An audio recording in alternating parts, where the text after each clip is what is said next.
In the shadow of the standing stone, I feel the memory of the earth.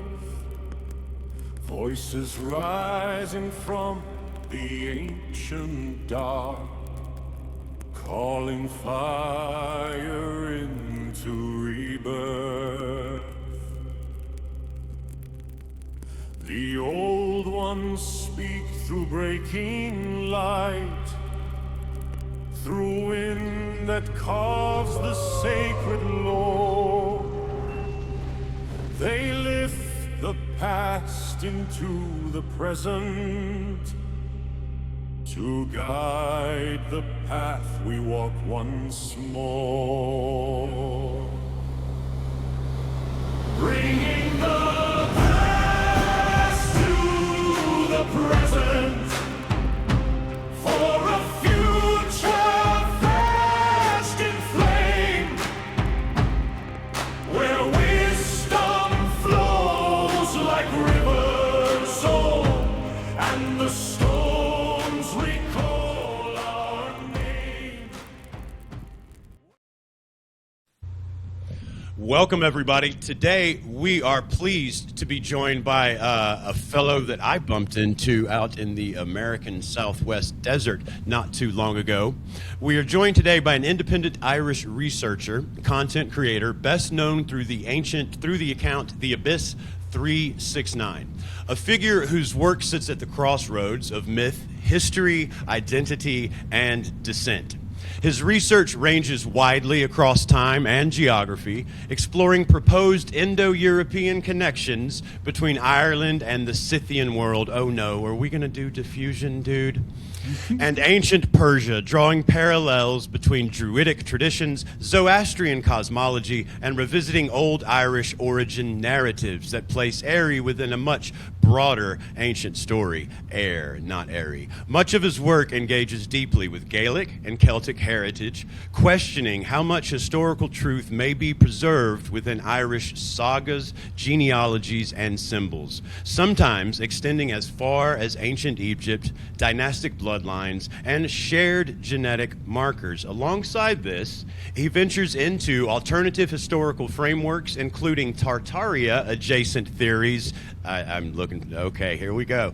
Tartaria-adjacent theories and the possibility of a lost or obscured phases of advanced civilization. I'm excited already. I can't keep reading. I know we're going to get to talk about world fairs with this dude and all that fun stuff, particularly as reflected in Ireland's architectural and cultural landscape.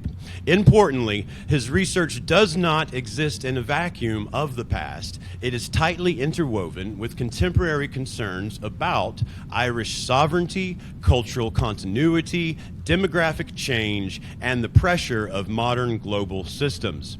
Whether one agrees or disagrees with his conclusions, his work reflects a deep unease with inherited narratives, which we already have established here. We too have an unease with, both historical and political, and a strong impulse to question who controls the story of Ireland, both then and now. This will be very much a rabbit hole conversation, one that moves fluidly from myth to DNA, from ancient cosmology to modern governments, and from folklore to rebellion against consensus.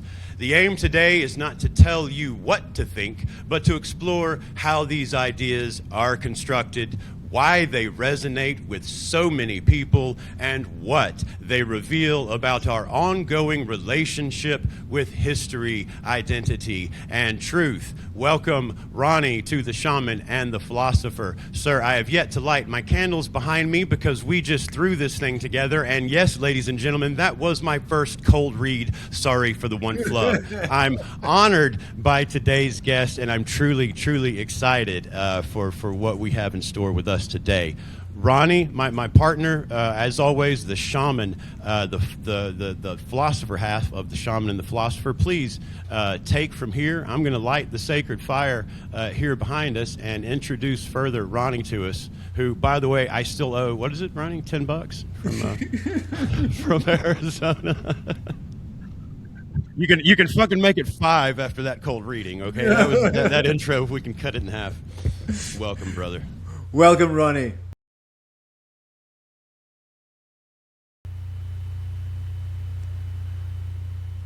Ronny, I was just saying welcome. Yeah, sorry about that. I just got cut off. No, that doesn't matter. It doesn't say in the recording, so that doesn't matter. I didn't hear your intro, but thanks very much, Shane. That was amazing. I hope I live up to this now. And by the way, don't forget about the pyramid theory either. There's good work on that as well, boys. Okay. So you didn't hear the intro to the end? No. I got cut out. Well, you're gonna get to watch it when we air the episode. I think we determined that instead of $10, I now only owe you $5.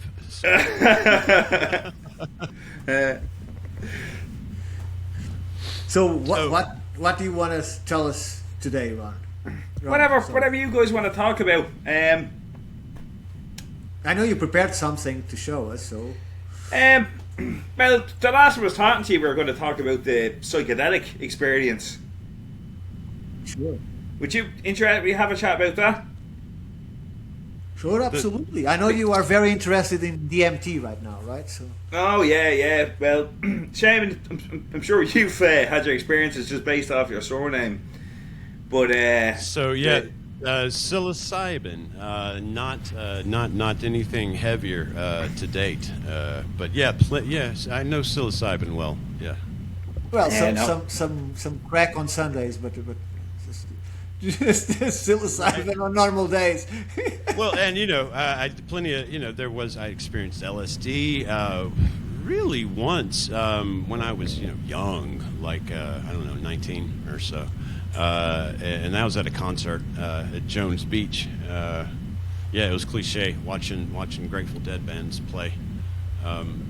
It was great. It was an interesting experience. But that is really my only experience outside of psilocybin when it comes to what people traditionally recognize as psychedelic substances.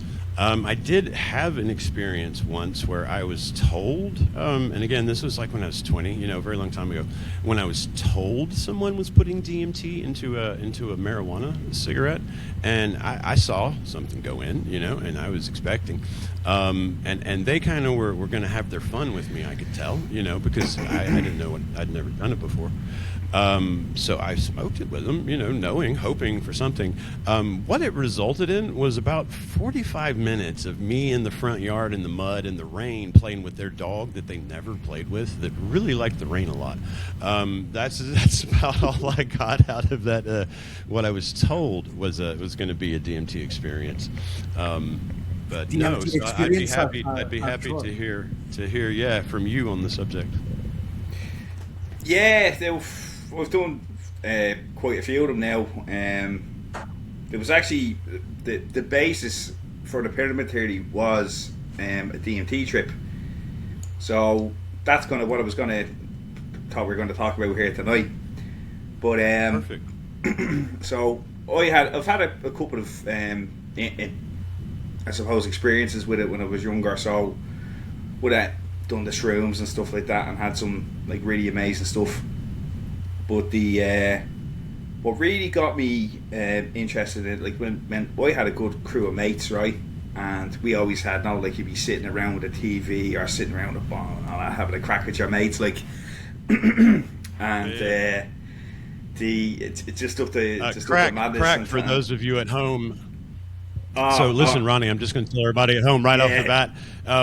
When he says crack, he's not talking the mixture of cocaine. He's not talking the pants behind the lady, because you're in Walmart and you're seeing too much of that, and the ladies aren't dressed properly. No. In Ireland, crack is kind of what I was just It's just attempting. fun. But why don't you tell everybody what that is? Yeah, no. Yeah. What's the crack is like, what's the story is like, Right. how's things? It's just Yeah. Irish slang. But I forget that because even myself now, like normally I speak on full Dublinese. All right, boys, how's it going? 33 and a third, all that. But I do realise that I have to slow down and speak English. But yeah, you probably will for the folks at home. Otherwise, you're going to get me copying you because I'm some people call themselves I think Anglophiles, for like they love like the royal family in England and shit. I'm whatever the word is for like secret Irish. Tommy Tiernan is a great Irish comedian, man. I like I live and breathe by like his work, and my whole life I've always felt affinity towards the country. It's why I went to trouble to visit. Anyway, crack is I was it always looked like to me like this. It was like how was the crack that determined whether or not we were going to go there or not. Was it good fun? Yeah, exactly. It was good fun. But those days we would all be like sitting down. Like this is the days you're talking about Joe Rogan and you'd be talking about the universe and all that stuff and just madness. But as I kind of grew older and when I started doing me trading refrigeration. That's when I really started to learn about the, like say, electronics and aspects of engineering and stuff like that, right? So refrigeration is quite interesting, right? And I love it, right? It's I really enjoy what I do, right?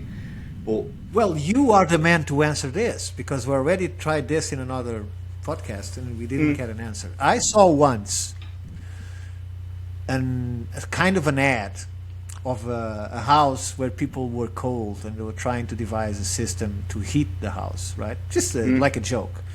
And so in the house of this engineer, the wife was trying to put the oven on and he said, no. Just keep the door of the fridge open. Because opening the fridge will warm the house. Right? Maybe you can answer this because I don't know why. Yeah, because this is what I find it so interesting because I worked under some great engineers like serious dudes. There's one fella I call the Master P. Now, the refrigeration, electrical, mechatronics engineer, godlike genius, brilliant and he taught me this. And I think I said this to you the first time I spoke to you, Ricardo. And now I always would have had an interest in Tesla and stuff like that, but and you have the famous it says how to find the sequence in the universe. You think in terms of energy, frequency, and vibration. But what Peter taught me in regards to how to think about what my job is, he goes, you have to think of everything as energy. It doesn't go anywhere. It just changes its state, right? Yes. So to answer your question, right, in the refrigeration cycle, it's about taking heat from one space and moving it to somewhere else. Motor. Yeah, through the compressor, so the heat compression. So what they do is essentially the evaporator, which is the internal part of your fridge, absorbs heat from within that space, but heat is energy. You know what I mean?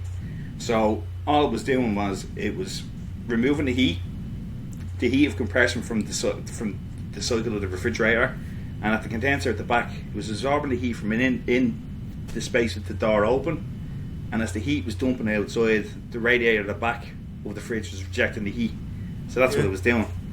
You know what I mean? And it probably would have been more efficient than the oven. I can't. You probably have. I don't know. Oh, so it's like a big radiator. The thing back on the fridge. Yeah, it's a difference. It's on the back of the fridge.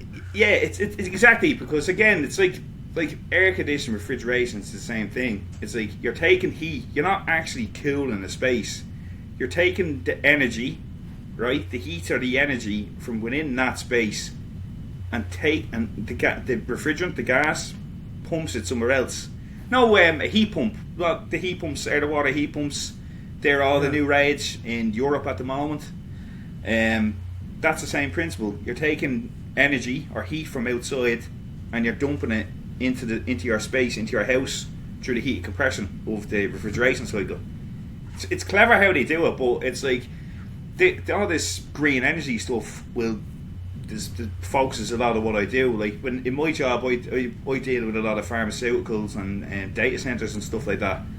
So I tend to look at, say, design and stuff like that, and then a lot of the stuff will be going in and essentially trying to figure out what's going on with it if there's an issue, you know. It's quite interesting. As I says, I love what I do. It gets me thinking. But it's this job. It's how it got me into these theories and stuff like that, because it takes in a lot of, like when we were doing our time in college, like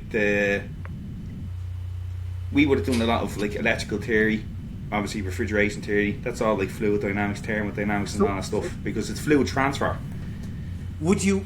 There's another question that came up a couple of times in the podcast, and that is, do you know more or less what is the relation between, for instance, a kilo of meat or 2.2 pounds of meat, and how long it takes, and what energy is required to completely freeze it as quickly as possible? This is why I'm making this question. We have those mammoths completely frozen with the food still intact in their stomachs, right? The mammoth with the food in their stomach episode. Yeah. How cold had it to be for it to frozen from the inside out, and as quickly as even the vegetables are preserved, like thousands of years after, right? Many. Oh, but that would be like flash freezing. That would be like almost instant. So what you know? what kind of energy is? That's my question. What kind of energy is required to do flash freezing? Because I know to do that to a cow takes 6-7 hours with our technology right now. Now in farming, I wouldn't know, but like say with like water, it all depends on what like in a mechanical system. You're talking depends on what input you're using. Like it's like what is the heat? It's like say you could do calculations on body heat. Like say I go into size a job, say, and there's an estimate of the kilowatt output of a human. I think it's like say half a kilowatt or something like that of energy, because it's energy is heat. But everything is energy. Sure. Like say the computer you have here emits heat. So it's whatever, like as it says, flash freezing of meat like that. I wouldn't be able to count. I don't know. You know what I mean? But there would be. I'm supposed you could. So what I mean guesstimate is, it. if I give you a cow now and tell you I want this cow frozen as quickly as our technology can do, so what would you do? And liquid nitrogen doesn't count. I would rip a hole in space with an asteroid so that it sucked space down to the earth, as it did in the case of those poor mammoths that had fucking flowers in their mouths. And Absolute zero. So we're talking about, can we produce absolute zero in our fridges? Absolute zero, no. That requires some amount of energy. You know what I mean? Sure, you may as well. I don't know. What can you shoot the meat out into space? You know what I mean? Is that how quick you want to freeze it? Like that's exactly how quick we want to freeze it. Yeah. Okay. There you go. There's your pressure drop. Send them into space. Boom. Happy days. But that's like exactly how quick because that's how quick he got frozen. For those that aren't following us at home, there was a woolly mammoth, right, Ricardo? And more than one, but this baby more than one. But this baby one was intact, slightly eaten on the side by wolves, but apart from that, intact, and it still had fresh grass on the stalk. Now I understand. I understand. You're talking about the mammoths thing in America. The flash freezing event. North America. Oh, okay. Now I understand. I thought you were like, it's like how could you do it just as quickly as possible? Well, they says that was just a rapid weather event, wasn't it?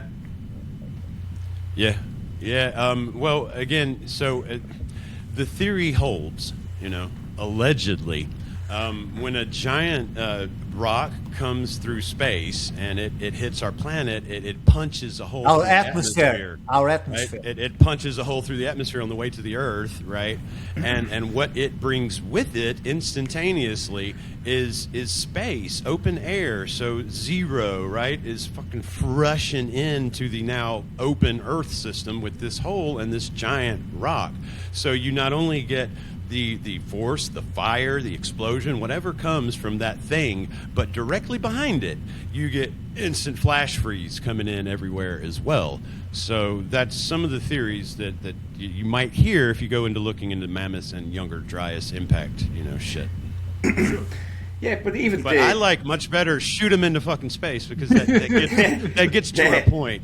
There is no weather event, there is no blizzard. Maybe that's what Hunter S. Thompson wanted when he said, "Shoot me through a canyon." Yeah, that's how they buried his. Yeah, it's how they got rid of his ass. Or that was his wish, man. They put him in fireworks up there at his compound in Woody Creek, and shot him up into the air. And I think Johnny Depp pulled the trigger. He was the one that made it happen. Yeah. When he was asked, why did he ask you to do that? And he said, probably because he knew I was the only one crazy enough to do it. So that's why he asked me. Right. The only one who's going to say yes. He kind of wants to be me, He'll do it, no doubt. So we're all over the place, but I do have here, before we keep moving too far, Ronny, you mentioned work at data centers. Is that like, something you do in the real world?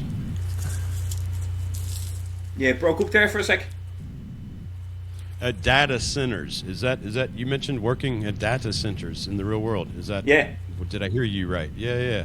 So I'm curious, and I'm sure our audience is curious. Look, over here where I live, man, land is cheap, right? And there's a lot of beautiful undeveloped land. Well, you're finding, before you know it, that you're turning around and land has been bought up and data centers are going in. Huntsville has a huge one going in. And one can hear lots of weird things about what that does to the surrounding community or environment, what the impacts might be. So I just kind of curious to hear what you have to say on data centers in general. Well, they're going to be needed for the future AI systems, because that's what this is what the next gen stuff is.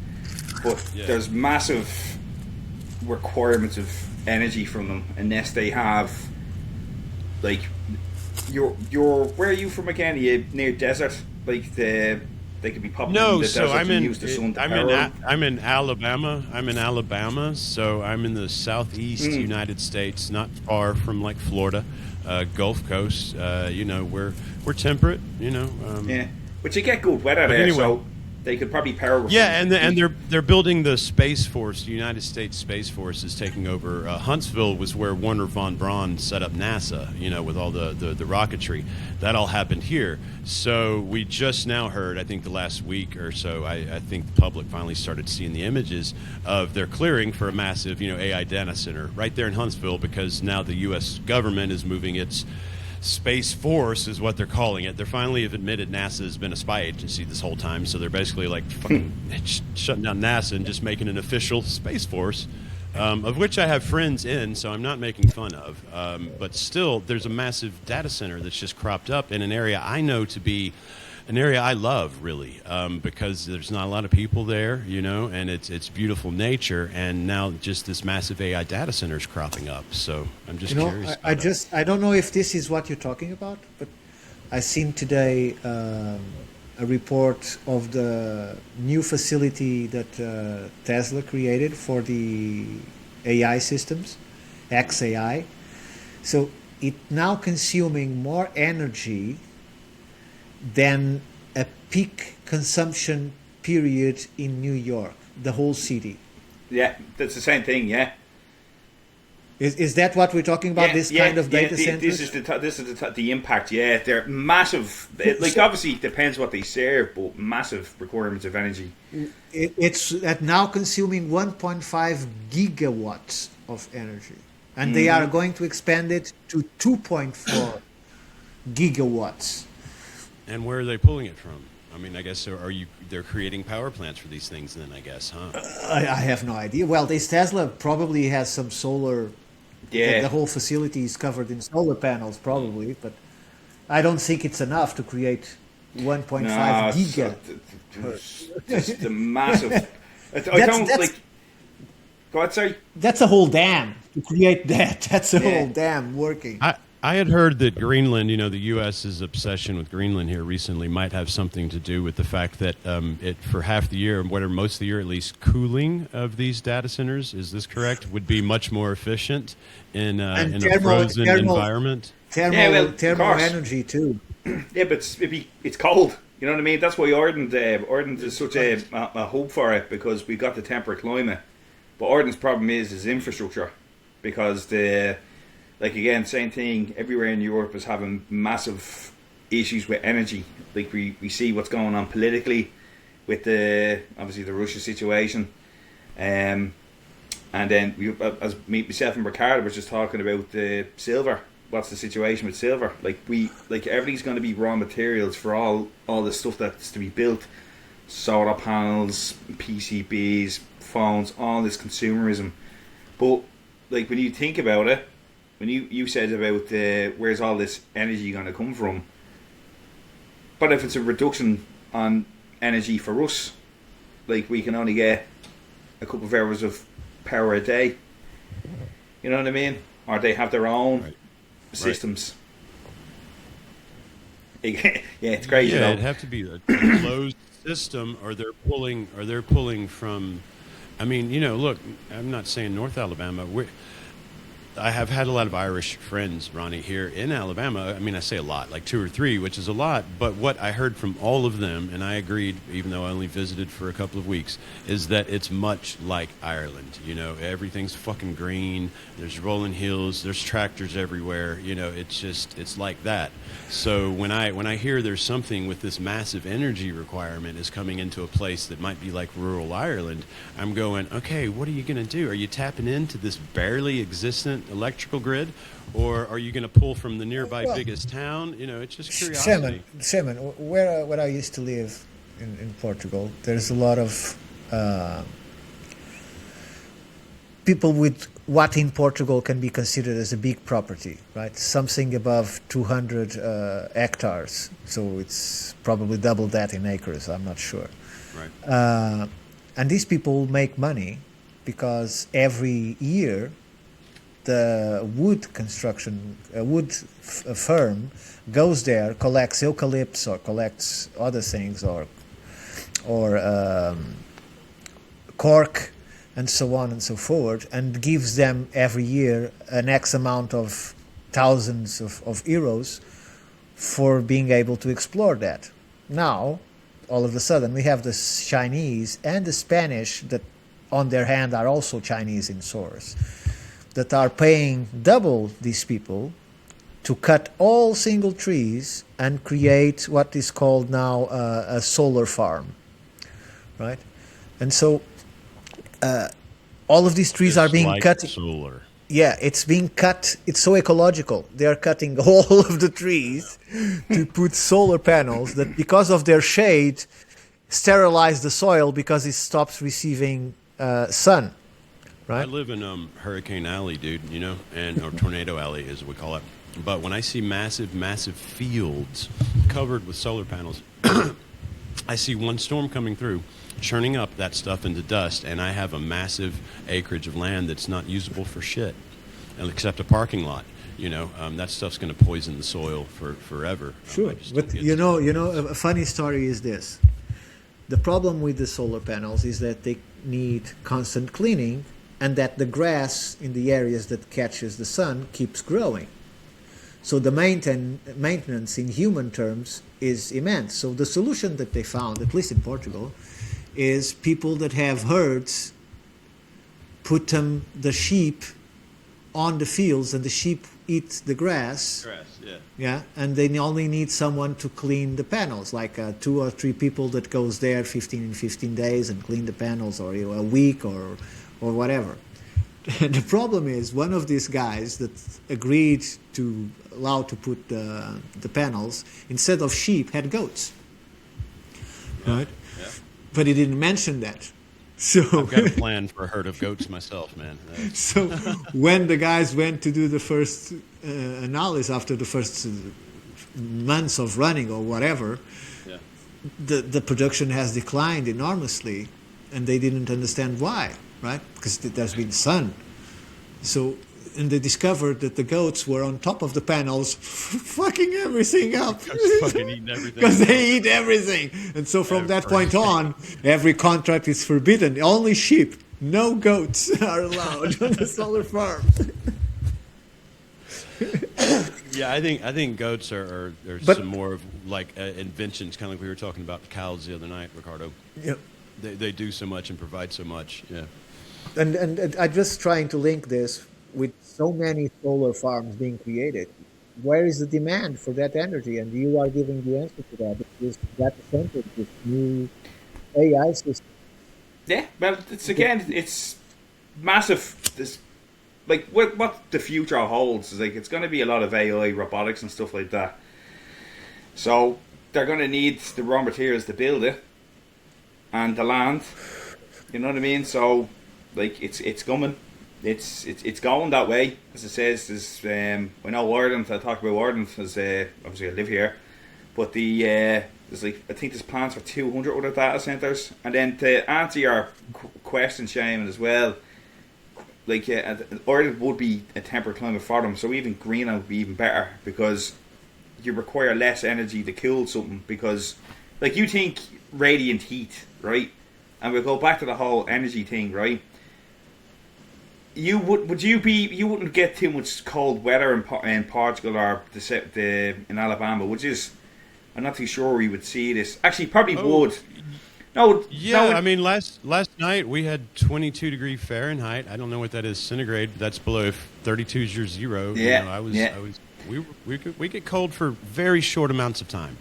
But just to show you the example, like you can do it like it's called urban heating, right? So you think of I live in Midlands, Ireland, right? I live in a relatively small town, right? So I'm an hour and a half, 1 hour and 30 minutes from Dublin.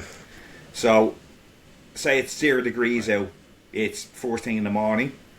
You're driving into Dublin City and you can actually see the glow. I'm sure you would see it. You can see the glow of the city. But what that actually is, that's energy. That's energy being emitted, right? And obviously that's light. That's all energy being emitted from what's going on in the city. You can actually see that.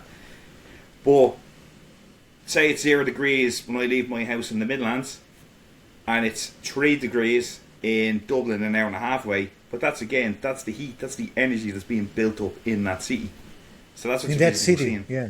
Yeah, but it's everywhere. There's Irish researchers, Dr. Ronan Connolly, very interesting guy, and like I'd be quite interested in the whole climate thing. Obviously, what I do, and he made an observation that see where people monitor the climate or the climate via their average temperatures.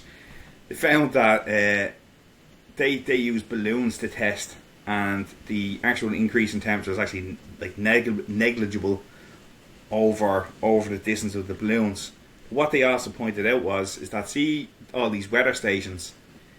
If you have weather stations in a city, like say Lisbon, say Dublin, New York, That's LA, what I was going to say. yeah, you're false. It's not giving a true reading because you've got urban heat. Micro environments, yeah.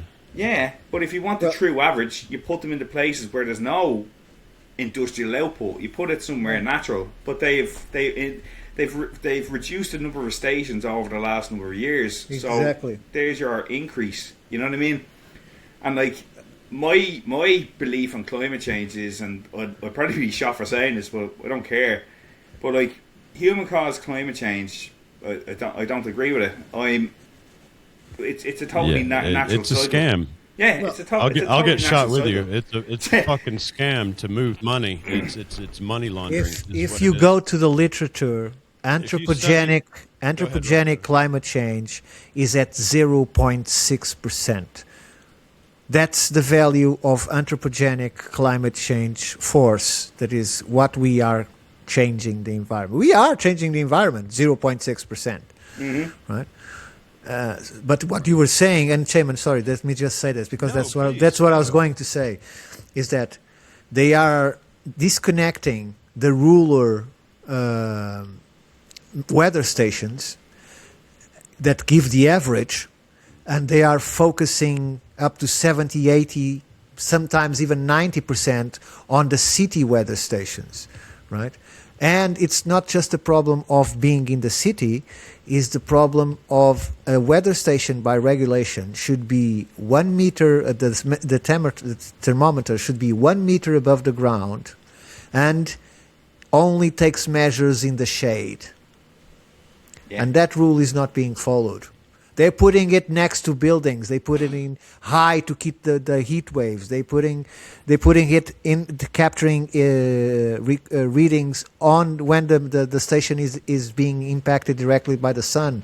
And so this is how they get this plus 3, 4, 6 degrees of environmental heat that they then put in the reports, and then put this into models that are already built by code to inflate the effects of CO2 by 1,000%, right? Because CO2 is not a green gas, right?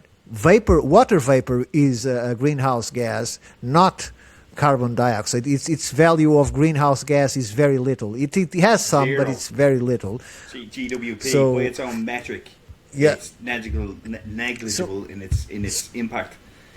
It's crazy. So this is all a bunch of crap that people are believing just manufactured because data. Completely. Well, and I'll let Ronny go, but excuse my joke. It's just, I like to, when a guest says I might get shot for saying something, I'm going to go first and beat you to the punch and say, no, dude, it is a scam. I put as much faith in the institutions of men. I try to see them as objectively as I see the big rocks I find, man. And what, if you study the American mafia just a little bit, you can learn a money laundering scheme when you fucking see one. It doesn't matter what size or scale it's in. Go ahead, Ronny. Oh yeah. Oh, what I was just about to say is that the climate does change. It's just that Earth wobbles on its axis. It's just the great year, was it 26 or 28,000 years? Tilts closer to the sun, tilts back and forth. That's your great year. I can't remember 26, 28,000 year cycle. Ricardo, you talked about 26 it, or 27.2. 27.2. I'm going 27.2. Yeah, but that's when you think about that, even in the great season. Let's look it up. Yeah, but the great seasons, we could be going into a cold phase. But then, even as Ricardo was saying, the CO2 impact, NASA's own studies say CO2. I think Ricardo's froze. But see, no, I'm here. I'm just very still. Oh Jesus Christ! I was like, what? Here, you're being You had it right the first time. So 25,800 years on that cycle. Go ahead, dude. But you think about the great cycles. The ancients were worshipping this. We know from again, I'd be really connected to the Euristites, and what were they doing? They were measuring the stars. They were looking at the stars, and it's they were the first people to not the first people. Part of my own out of the Atlantic theory, I reckon they were part of that, right? But that's a different kettle of fish. But to see the megaliths, they were designed to take to align with the sun on the solstices. It only happened in Newgrange. 20-something December. Oh, it happens all over the world. No, I just using Ireland as an example there. Yeah. Alignment in America. Yeah. Yeah. Oh yeah, but it happens all over the world. I'm just using Ireland as an example. Yeah. But this was brought up during the conversation, and I think it's very interesting. These alignments are real, and they are for sure significant because they took the trouble to build exactly in that direction or leaving marks in that direction. But as one of our, I don't know if it was a co-host of ours or a guest that told us, these people didn't need, I think it was Enrique. These people are farmers. They don't need a calendar to tell them when to harvest and when to seed. They know the environment. They know the behaviors. They know when the right time is. They don't need some stone or some light to shine in the right place to tell them when to do these things. So these things are for sure ceremonial instead of being specifically, they are calendrical. Agricultural. It's an argument against them being some sort of agricultural marker. Which they are ritualistic, right? So we celebrate these festivals at this time. It's important markers at that period, be it by energy or just by cultural levels. I don't know. But let us know what you think about this. I think it's... I don't know what it is. The point is, do you think that farmers would need a calendar to tell them when to sow and when to harvest? No, I think this is the question. But when you think about it, right, like the farming and agricultural societies, these were the first people that came it up. So they obviously would have watched the stars for so long, but they would have seen all these impacts and stuff like that. Because I know Ben McBrady, The Last Druid, great documentary, but he says that some of those megaliths were the solar shelters from solar flares. He reckons that's what they were for. But but when you think about farming, right, and you say it's the ceremonial thing, but what is farming and these ceremonies? They're interlinked, because it's the sun is giving you life. That is God. That is giving you food. That is giving you life. You know what I mean? So, I think it's maybe it's modern society. It's done this through breaking apart society the way they've done it. That how farming is, he's just a farmer. But it's like no. These people are who feed us. These people are who give us subsistence. You know what I mean? And it's like when you look at ancient cultures, like is it the Sumerians? Am I right in saying this? It was recognized as the shepherd kings. You know what I mean? It's like, why were that? Because they were all these. I don't know about shepherd kings. Yeah, I can't remember who they are. They now. were agriculturally right. Yeah, but again, when you look at all the ancient cultures, solar worship. So the sun is your life, and you think solar is fire.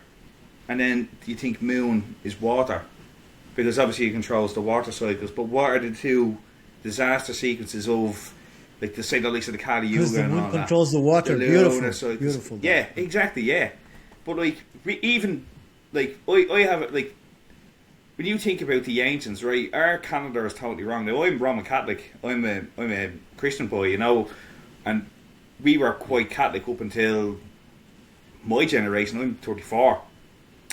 But I would have obviously learned this over the years, is that the Gregorian calendars have changed through Christendom over the last 1,500, 2,000 years, or had its own Celtic calendar because they were pagans.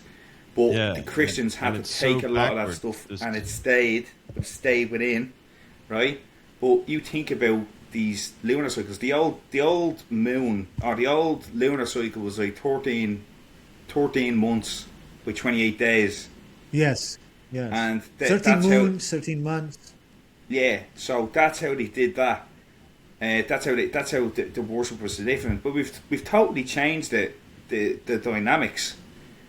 And like even you look at Samhain, Halloween, that's the death of the year, and then you look at Baltana, that's the life of the year.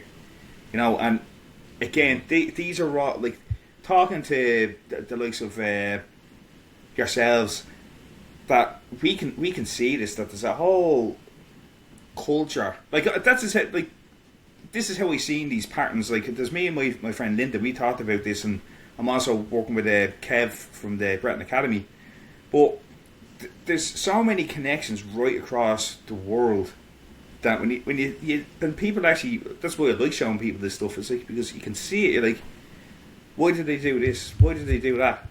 And then obviously in the Irish diffusion alert. What do you mean diffusion alert? Oh, it's just going off. Okay, sorry, yeah. No, it's because diffusion is something that is very much. We have friends, man, that we interact with in our community that are of what you might call mainstream thought, right, and all that, and so we're always making fun of the fact that diffusion is one of those topics that as soon as it's mentioned, it's kind of like saying I found a giant bone. You know, you sort of get a look. You know, so we poke fun at those people. Okay. We also we. You know what I mean? It's like we're like poking fun of them. Well, diffusion means that there is they call that independent invention. So everybody thought the same thing at the same time, but then they didn't have contact with one another. And diffusion means that somehow culture is diffused by trade, by traveling, and spreads all across the world and creates a connection where everybody's doing more or less the same thing. I understand now. I was like, diffusion. What does that mean? But that's why diffusion it's a bad word because it implies the world was connected long before we. As we all know, it was and support here, but we welcome audience members who don't necessarily. So we just that's an ongoing gag. We diffusion and all that, mate. But we love it. It is our bread and butter. I personally am trying to trace out many diffusionists myself, man. Yeah, and Ronny is well aware of the global hallmarks, so he knows exactly when you talk about diffusion. Exactly. That's that. It's the fact that there is global hallmarks all over the place. Well, now, you were asking a question out there in Arizona about just such things, diffusion, weren't you? Wasn't that you on the video with you were up Graham and Randall? Yeah, Randall. Yeah, it was cool to talk to them, but like, see, it was cool because Graham it's interesting because Graham Hancock he talks about the Ark of the Covenant, and he went to Ethiopia. Yeah. But there's a story of British Israelites going to Ireland looking for the Ark of the Covenant. And then obviously, really? I swear to God, there's was it W.B. I Yeats? believe it. Yeah, I'm trying to think. I was only talking about this with Kev it was not too long ago, but there's a story of the Ark of the Covenant in Tara. Did you ever go to visit Tara Hill? No. Tara Hill's in County Meath, and they reckon that the Ark of the Covenant was there, and they went and dug it up. And like the Brits, they did some mad stuff in Ireland. Like they blew up mounds and stuff like that, and just. They did. Yeah, they were looking. What they did. They were looking for it. They were looking. Well, I think I have the documentary of Graham and the Ark of the Covenant in Ethiopia, and I think he does mention the possibility of it going to Ireland, but he doesn't follow that thread. He prefers that because it's the oldest. Documented and in his regard, or it was at that time, I don't know, but they decided to follow Ethiopia instead of going to, probably also gave a better show of something people have never seen, because if he had gone to Ireland, it's things people already seen. It's just over there, but but it was cool. Yeah, it was cool talking to the two lads, and then it was because in Irish mythology, we have our own sagas. So we have what's known as the Lower Gabála Éire, which is the Book of Invasions of Ireland. And it talks about all these migrations. And for anyone who doesn't follow me, I talk about this, and I got my DNA tested to argue that the mythological migrations are in fact true. Like, as it says, I got, like, Ricardo would probably be more familiar with this stuff than as opposed to you, just Shaman, but the Ireland has this deep connection to Scythia, Iran, and Egypt, and there's different stories of, you've got the Caesar. Now, she was before the flood, Noah's legendary flood, and this is what I was talking to Randall Carson about. It says Ireland has its own flood myth, and there's a tale of before the flood, and Caesar is said to be Noah's granddaughter through a non-biblical son called. Can you spell that? Caesar.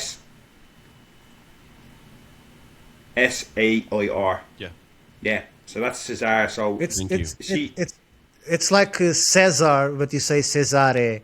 Yeah. Thank you. Yeah. But that's this. So she is the son of a fourth son of Noah, who's not mentioned in the Bible, but the fourth son is mentioned in the Islamic stories. I can't remember his name now, but he's mentioned as well. It's the only other religion that said there was 4 sons.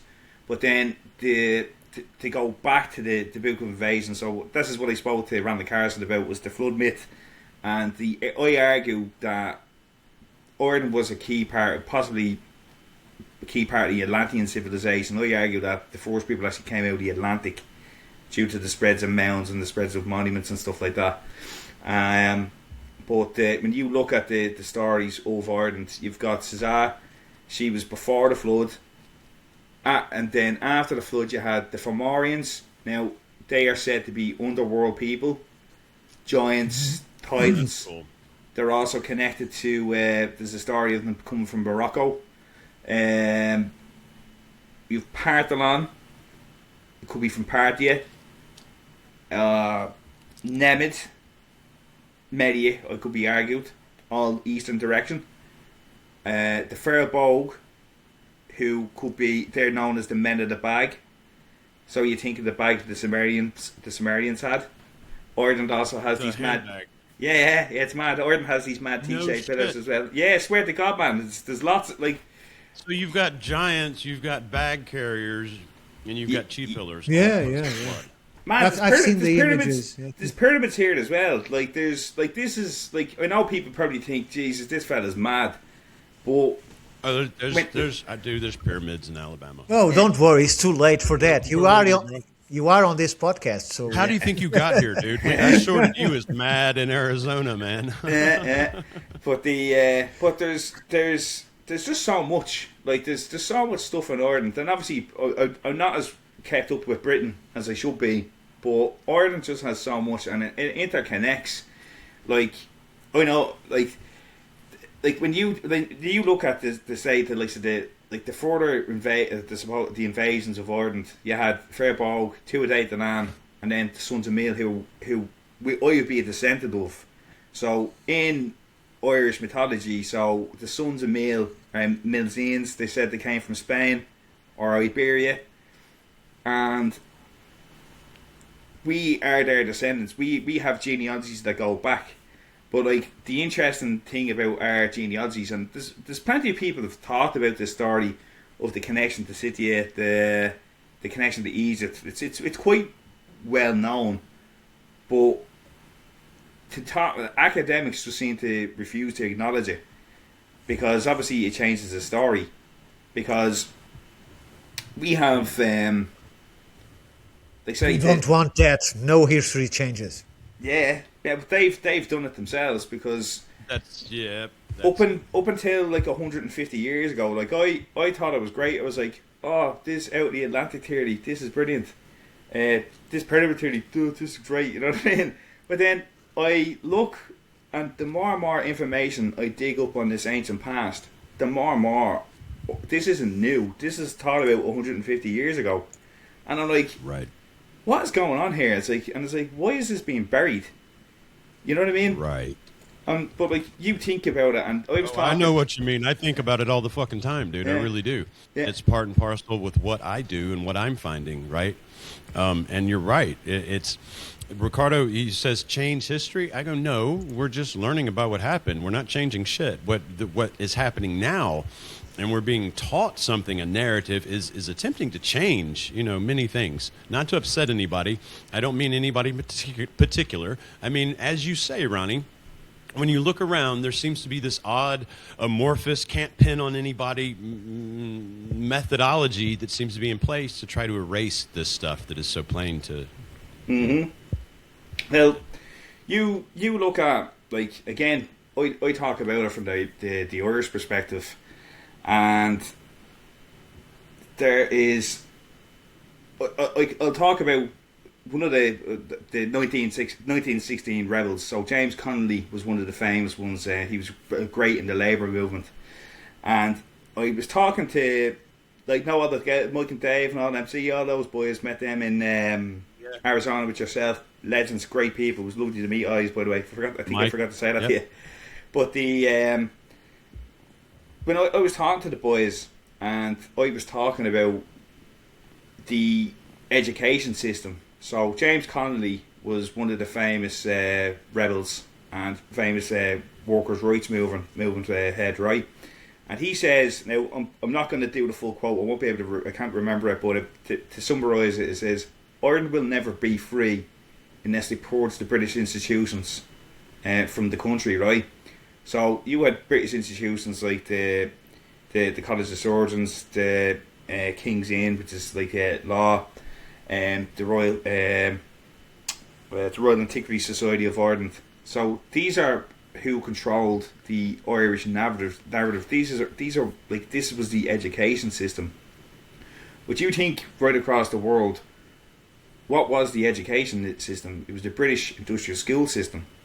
So what that system essentially built right across the world up in, like, over the last couple of hundred years was they created a system for factory workers. So you're educated enough to function in society, but you're not taught to think. You know what I mean? And exactly. The nice moustache. Yeah, but there was another famous rebel. He was the leader, Patrick Purcell, and he has a book of essays called The Murder Machine, and one of the essays was talking about the industrial school system, and he had set up his own school. It was called St. Edna's in Rathfarnham in Dublin. And what his school set out to achieve was to inspire people to think about natural history, natural philosophy. I might have mentioned Pearce to you before, Ricardo, in chatting. And he was really, really pushing that as like to inspire the next generation to achieve more. But he was executed during the rebellion.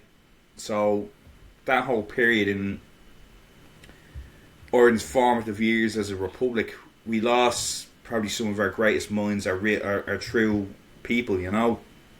And it was actually those that had the knowledge. You mean the history, and that's what you mean. Yeah, well, he was a real, like, Ireland's history is quite interesting. Like I know people probably think like they're not the leprechauns and stuff, but like when we were in history is one of my favourite topics.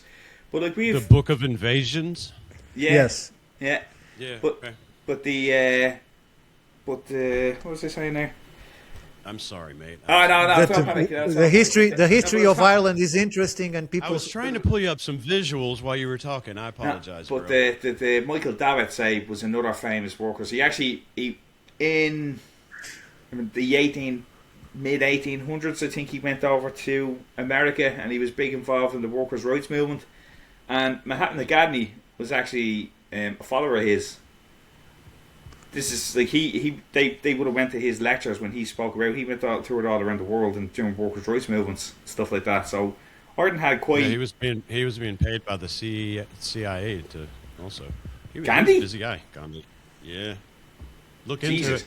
Allegedly. Jesus too. No, luckily the Central Intelligence Agency was not around at that point, and if they were, he pissed them off bad enough. They put him on a tree and killed him. So he didn't take the money, but there's a whole. Someone did.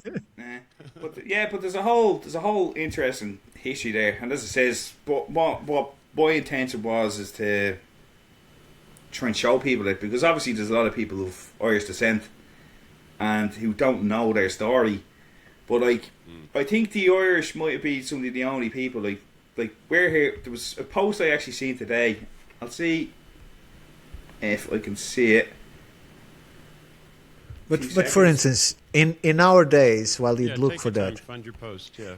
In our days, do you think it's still significant for Ireland to become independent? Can that really happen to any country at this point in the geopolitical term? It's going to have to happen on as local a level as you can imagine, Ricardo, all over the world, bro. What do you think, man? Well, my opinion on it is I don't believe Ireland was ever truly free, because obviously the 6 counties was still owned by the Brits, and as it says, I'd be fairly Irish Republican in my thinking. Like even as a young boy, I would have been anti-Europe, and my thinking is that we fought for 800 years for our freedom, and we essentially sold it. We left one empire to join another. Now I said that 25 years ago. I was saying that from as a young fella, and it's like I don't agree with this. Like the idea of an open Europe is great, but the fear is it would turn into empire. And arguably what we're seeing in the world today, we're seeing the federalisation of Europe.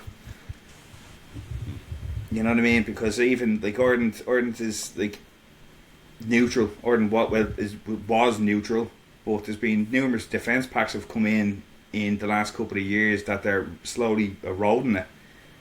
And that's actually quite a contentious topic in Ireland at the moment. You know what I mean? Should be. I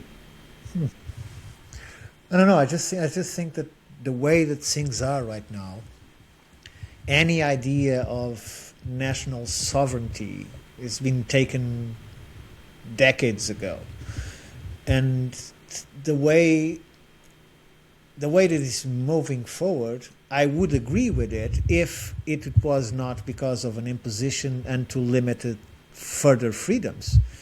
Because in fact we are one earth where there are many cultures, many ethnicities, and all of that should be respected, but not at the cost of being multiple countries with different levels of civilization or health systems or health cares or food production. All of that should be uniformitized, right? Just maintain the culture, maintain the history, but the rest is doing nothing. What? Because if it is one earth, you don't need an army, because the only person you can fight is yourself. There is no borders to defend. There is no. That's why they're trying to kill us all, dude. I mean, fucking plan, man. You know. But then who's gonna give them their McDonald's, and who's gonna serve them in the bar, and who's gonna make? Bro, catch up. Oh yes, now yes. They do not fucking need us at all. But yes, but for that there's already this little shot that people were taking. Extracting energy from in the form of our resources, right? I mean, just look at the COVID era shit or what have you, right? What happens in the medical industry? You know, you got sick people. Okay, great. What can we do now? Well, we can make some shit that'll make them sicker. Cool. Okay, what's that going to do? Well, then we're going to make some shit that'll make them better. Oh, and we're going to sell all three. Yeah, now you're with us, right? Yeah. Okay, that's what they're doing to us, because they can then they then can extract money from us, right? And they then can tax us, and they can take that money as well, right? And then they've got lots of money, dude, that goes to what the fuck ever. And my commit. Pentagon has not passed an audit in 9 fucking years. Okay, I have trillions of my tax dollars that go, I don't know where the fuck, all over the world. We brought Elon Musk in to try to figure it out, and they ran his ass out because he started figuring out that it was going nowhere. That's why they need us. The only reason they need us. As soon as they decide they no longer need to extract cash from us, we're fucked. Well, think about this in this way, and I'm doing the devil's advocate here, because I know that their intentions are wrong, and I don't agree with them. But for people that agree on this and actually believe in it, right? Because that's the whole story. What is good and what is right and wrong, or good and evil, and so on. Is that if we reduce the level of the population to a point where we can support everybody, have multiple robots and AI systems helping the population, producing the things that I needed, and the population is free to create, to express himself, to enjoy life, and so forth. That's like a paradisiacal site. So they need to reduce the population. They need to create economical chaos. Do not need to reduce the population. I'm talking about through them. I'm talking about through them, right? Fuck them. So the fact is, even if now, Ronny, Ireland, imagine now it is given the universal income, so everybody in the population can choose either to stay home or do whatever they want, because they will have their salary paid every single month by the state. So there is somebody doing his old job. He can still work if he wants to. If he wants to work, he can work. What do you think would be the result of this to the society of Ireland? Do you remember the quote from Aldous Huxley about the painless concentration camp? No. No, there's Remind an interesting quote from Aldous Huxley. I'm going to see if I can find it here. Yeah. Hold on a second. Because we know, while you find it, the architect in Matrix, right, was explaining the first Matrix and said, we made it perfect. Everybody has everything. And yet it failed because people didn't understand what is to be happening. Right? Speech at Berkeley. Aldous Huxley, there will be in the next generation or so a pharmacological method of making people love their servitude and producing dictatorship without tears, so to speak, producing a kind of painless concentration camp for entire societies so that people will in fact have their liberties taken from them, but will rather enjoy it. There you go. Thank you. Do you remember Star Wars? When Amidala says in the Congress says, this is how democracy dies, and the thunderous applaud. When everybody gave the new creation, the new new galactic empire, right, to preserve the peace, to give stability. It's always, So, it's control, peace, stability. But think about it this way: it's like these people are evil. Like I have some ideas. Like my idea on enlightenment is, like humans are torn halfway between God and beast, right? And humans are based on, like, obviously evolutionary biology, and then we've got the psychological stuff that's imprinted in our brains through our brain, obviously through our I can't remember the name. Is it the Trimerta brain? So you got mammalian, amphibian brain, and you're obviously got your the Broca brain, or the I can't remember Broca the brain or the now. reptilian brain. But that's we all operate within these structures, consciously or unconsciously. But this is what these tools were used to manipulate us, because we are animals at the end of the day. But my idea on enlightenment is that you've got the beast brain, the people who operate within these hierarchical structures, and this is where they stay and where they fight amongst themselves for dominance because of the dominant hierarchies. But then enlightenment, or God brain, is knowing that you're an animal, knowing that these structures are there, but you operate outside those structures, but try to bring something to humanity, try to bring it forward in some way, and essentially not be an animal. You know what I mean? It's like it's as simple as that. That's what I think. You know what I mean? It's simple. Simple is often best, Ronnie, and I mean that's the perfect way to really say it. It really is. It's what we're all engaged in, and these people that we plainly label as evil, because when you look at them, that is the behavior. Know them by their fruits. Yeah, they are, as you say, stuck in the animal. It's all, kill or be killed, quite simply, for them, from their mindset. In all their abundance, I don't know why they're still carrying the jungle around with them, but they fucking are, Yeah, but it's evil. It's just it's evil. That Yeah, way. That's what it is. It's his, they're animals. It's his vicious animals. But then that's again. It's. I don't know. It's wild when you think about it. Like, you can go mad when you go mad deep into it. You're like, Jesus Christ! It's like this is where we are. Yeah, but I heard it said this will keep us going. I heard it said like this. What we're talking about is that they did not abolish slavery; they just applied it to everybody. Yeah, but this is what it is, and like you see it the world over. Like in the last 10 years. Actually, no, we go 15 years. Like I've seen it. Like that'd be kind of my 20s period where I moved abroad. I lived in different countries but I lived in Canada for a few years. I was over in Europe for a bit, and then I was over in Asia for a bit. So I moved around, and like to see around me, and this is obviously how I see in a lot of stuff that I see. But the decline in society is absolutely bonkers. It's like where everything is just getting.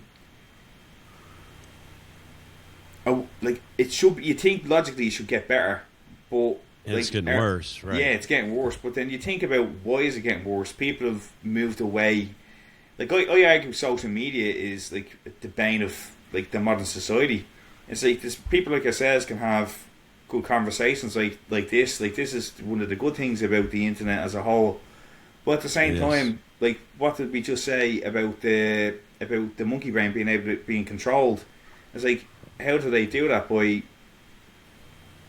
using media and social media to control people, like with nudge theory and stuff like that, where they use psychological triggers. They know it's like what they says. It says they know you're an animal, so they use these tools like media, like social media, to initiate the reaction that they want from you. Yep. Social look up conditioning. anyone. Just simply go to the CIA webpage, and you can read the declassified documents that this is not conspiracy theory. This is fact. This is the reality, and it's time we all said hello to it and made friends with it because it happens to us all right now. Oh yeah, like how I actually really got how I learned about this stuff was like I always had an interest in history, and particularly Germany with propaganda. That was very interesting.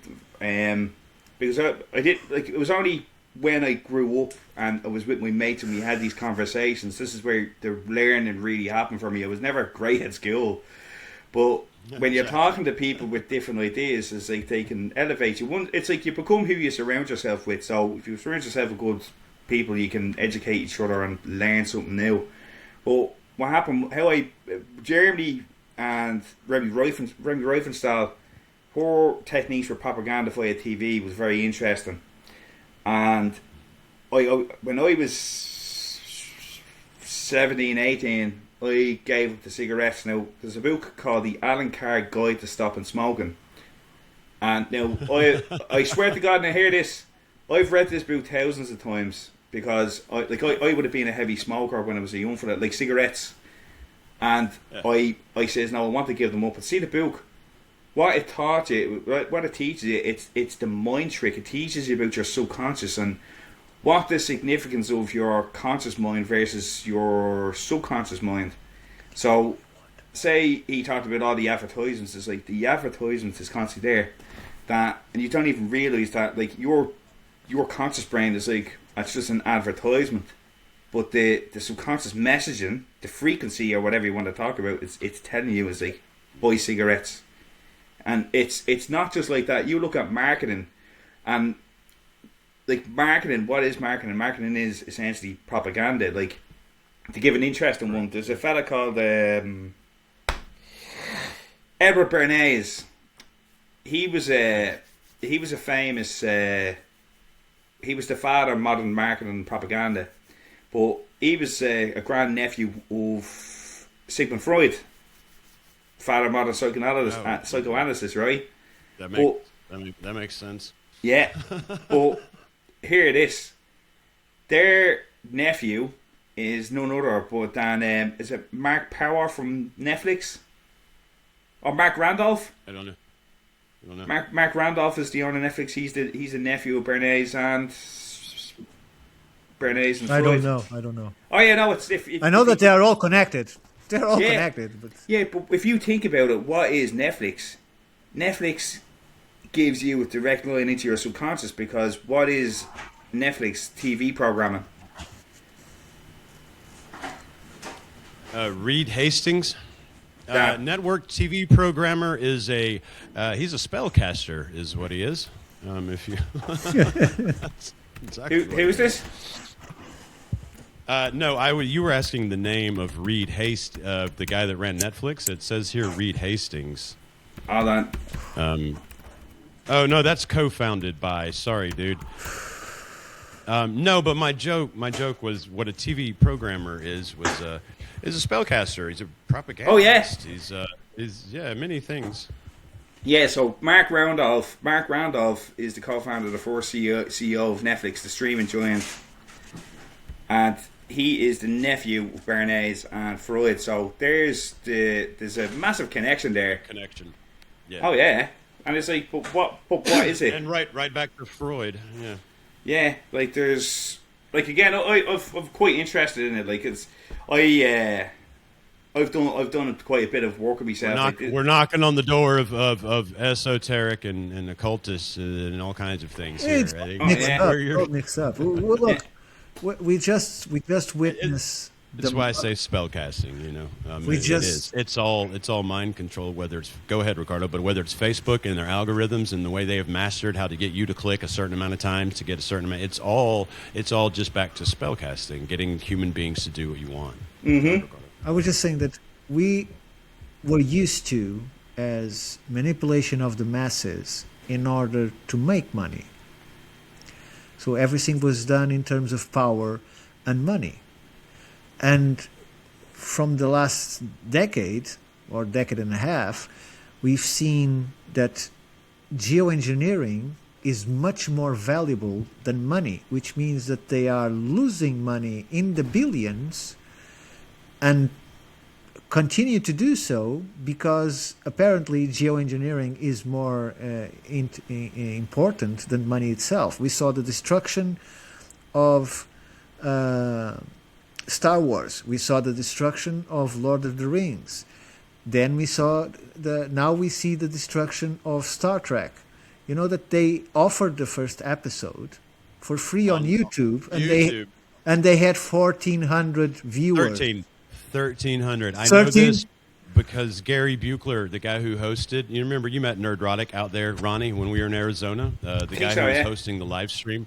Yeah, Gary Buechler. So he's super popular on YouTube, right? So he took a challenge. He said, I'm going to take a doll of Spock and I'm going to set it on the back of my chair, and I'm going to leave, and I'm going to get more live views than the Star Trek premiere got when they went free on YouTube, and it fucking did. Oh, God. Well, like, it's it's appalling what they did to this. Sorry, go on, Ronnie. Yeah. No, but it's not after you. No, you were speaking first. Yeah. Go ahead. No, you are the guest, please. Sorry. No, but I was just going to say, but like, see what you're saying about the structure of these stories. Well, it's almost as like it's like a straw man. They've been set up to fail. You know what I mean?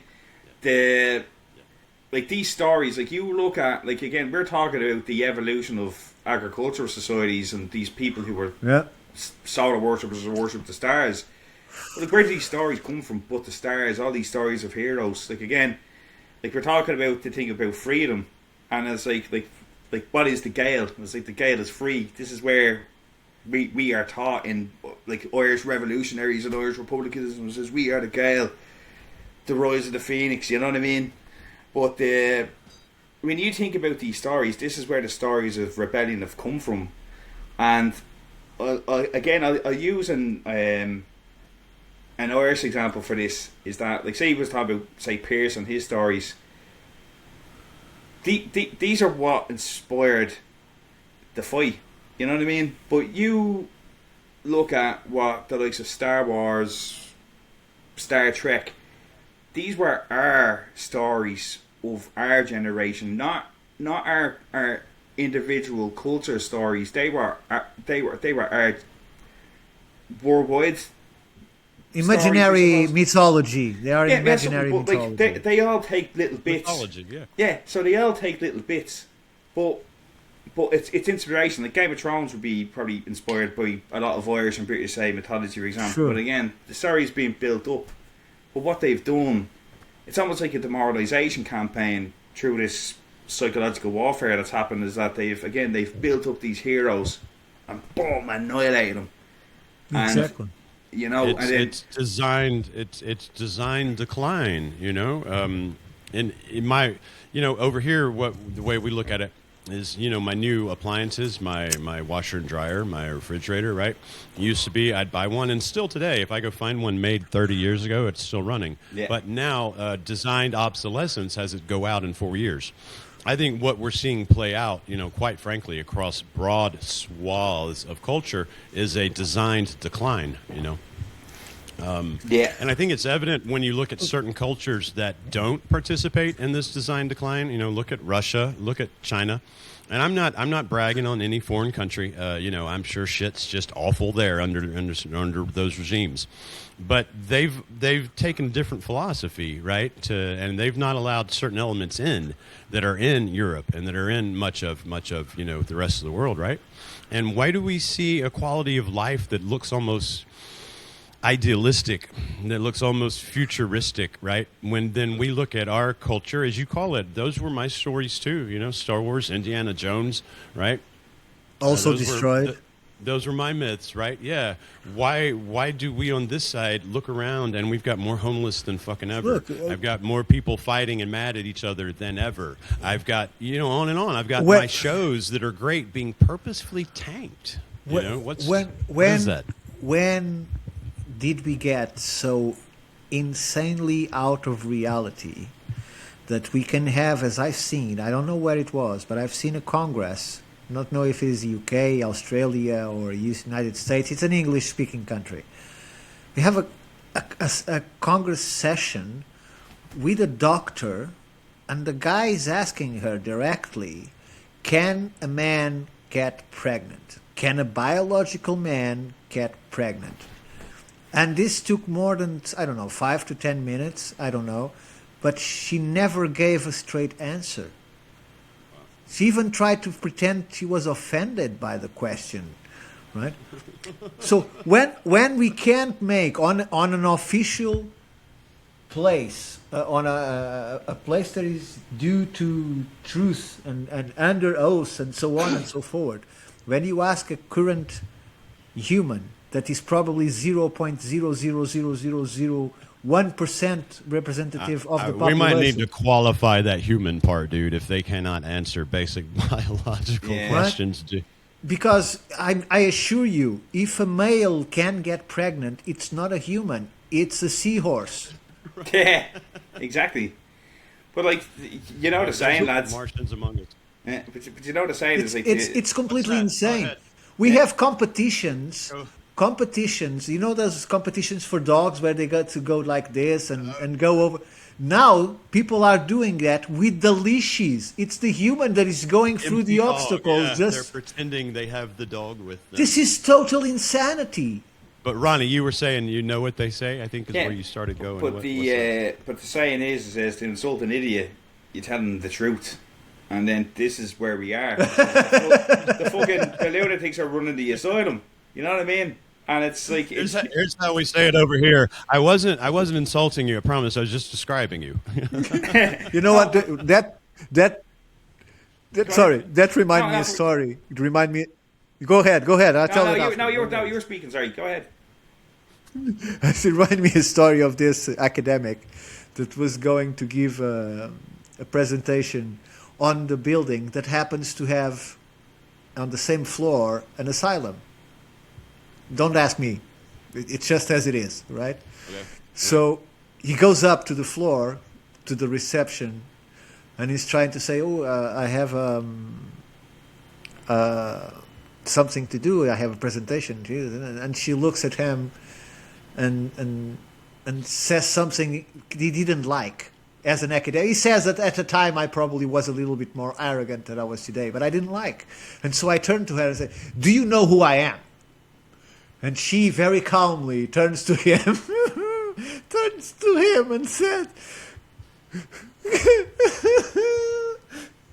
you just go to the end of the corridor. There's a lady seated there. She'll tell you who you are. Exactly, yeah. This is where we are. So everybody is the nuts, everybody is the crazy. It just depends on the perspective, right? So I, for instance, probably would never be allowed to leave again. No, I don't belong here. I don't think any of us here would be. Jesus Christ. He says, don't get them. But I can't take out. That's why we got to hurry up and get some attention, so they can't just come snatch us, man. I can't. But I'm crying. I'm sorry. I find this so funny because I imagine the face of the self-proclaimed a little bit arrogant academic at the time, and when she looks at him very calmly and says, "Well, my young man, don't worry. You just go to that lady at the end of the hall, and she'll tell you who you are." Well, it slices through. The reason Ricardo's getting so fucking tickled and it's got us all tickled is it slices through something Ricardo does not carry around with him too often, and that is that false front, that ego, that any of these humans that maintain themselves, and we called it earlier the animal aspect, they've got to maintain an inability to see certain realities, is the way I describe it. And so when you point those realities out to them, it is quite humorous. Yeah, but there was I don't know if I've... Huh? Go ahead. Go on, Ronny. No, go ahead. No, please do. Please do. I was going to say to you that there was an interesting. I love McKenna. There was a great interview he done on alchemy, and he's talking about Thoth, and he paraphrased this statement, and he says all humans were given the gift of speech, but only some were given minds, right? And that just blew my mind because it's like he says this is what the problem is. He says there's a very few. There's only a certain few who were given that gift, but then the others are just repeat. You know what I mean? It's like the non-playable characters would be probably the best description of that. Yeah, NPC would be one way of it. I think part of the main problem, I agree with you, to some extent. When I heard about Thoth the other day, I heard that by inventing writing, he took away memory. Was I thought an interesting quote about him, because once we started writing down, we had to quit remembering. We didn't have to remember anymore. The interesting thing you said about that is that see the Irish, the Druids and stuff like that, they were poets. They recited these stories, and these stories are what got passed around and stuff like that. You know what I mean? And it's argued this is why the Irish only learned to write in the 1500s to 2000 years ago, because you had Ogham, then magically you had Old Irish, which are two totally different scripts. One's Latinized Ogham. To me, it doesn't make sense the way the way it's been described. But these people, this is how they remembered their poems. It's like if you look up the Breton Laws or the Breton Academy, Kev Flanagan, really good guy. I'm working on the channel with him as well. Again, the two of us are all about this Gaelic revival. You know what I mean? But it's like he talks about all this stuff, and it's like this is what the class is doing. It's even like, as it says, like the Zoroastrian connection to the ancient Druids. Sure, what were they? The fire worshippers. You know what I mean? And as it says earlier, like, what is the fire? Sun. Then you had your water worshippers. Like there's like when you like there's so many different styles of worship that you can see. And again, I'll always refer back to Odin as the example. But there's so many just different idols that you can connect to the astronomical, solar, lunar worship. And then you can take it back to Ireland all you want, especially the Druids. The Druids are a fascinating subject to me. I've even learned, more recently, educating myself further, that they were, known as warriors in all of this as well. Over here, at least in the lore we get about Druids, many people think of like modern witches or something, and they don't understand the culture that we're actually talking about, and it's quite intriguing in my mind. And I'll let you go. In my mind, at least, I'm always looking for echoes of that lost civilization, because I believe, other than my work with the native here in Southeast, and that's what DeSoto and Mbilla is, other than that, I've done work with these big rocks, Ronny, that I think are, some antediluvian ruins, right? So when I'm looking around the world and letting my brain just grab hold of pieces of what might be reflections of that lost time, the Druids have always popped up to me as a people that seem to, at least through the information I've gathered, walked in a certain way and operated in a certain way that much of the cultures they were then to encounter them did not. Well, you, I'm trying to think about, like, you think about the different civilizations. They say they were given, like, the Indians said they were given culture. The Native Americans, there were different tribes that said, like, there was all different tribes. Dogon, or Dogon, a Dagon tribe. Talk about people who came in Ireland. They talk about people who came from the sky. So there's all sorts of these different worship. But in relation to the Druid stories, they were... What's the way to put this now? Like, again, this would go back to the Breton laws. Like, the judges and stuff like that, they would have all descended from them. Mm-hmm. And then all these, like you said warriors, but there was priest kings.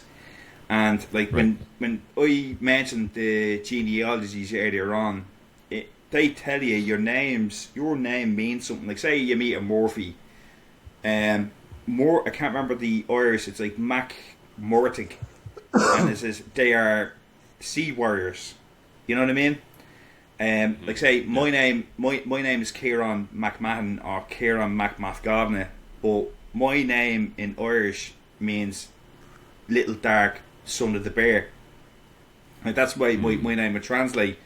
But we have, like, these genealogies are, and this is what I find quite interesting. It's like, it's a known fact that the modern royal family descend from Brian Boru.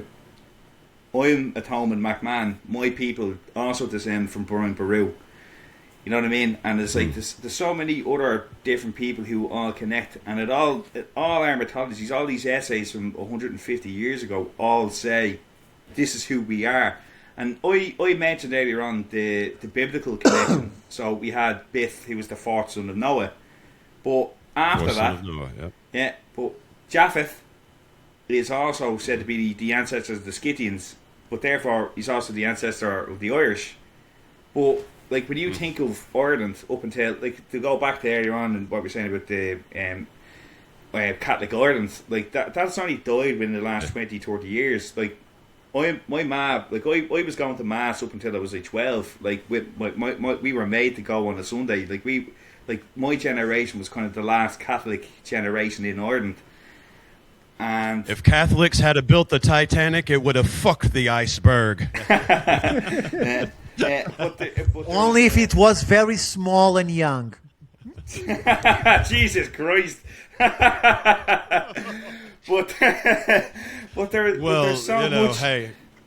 But the biblical connection is crazy, because, like, it makes sense that the Irish were so connected to Christianity, because it says we are the children of Adam, we are the sons of Japheth, but in the last couple of years, that's like say the last 30 years has been totally forgotten about, and like, this is where I've wanted to tell people about their own stories. Like, it's like, no, your story means something. It's like, this is your homeland. It's like, this is our homeland, and like. Right. I find it interesting that we've all these, like, different cultures, but there's, again, all the different connections within them, you know. Yeah. But and Ricardo, you took my Catholic joke. That was actually, I stole that from, that was a Tommy Tiernan line. That was a joke because, you know, the Protestants who saying it built the Titanic, and he's a Catholic. So he was saying if a Catholic would have built the iceberg, you know, it would have been fine. But anyway, just to clarify for our Irish brethren, I was going for Catholic pride there, not Pioism, Ricardo. Hey, cut that out. I'm only messing. That was hilarious. I was like, Jesus Christ. but again, it's like, but in Ireland, like, it's like we've been so disconnected from our history, but that has really happened within the last 150 years. But myself and Kev were talking about this the other day, and again, he, like myself, like, oh, I love this. This is our story. This is our history.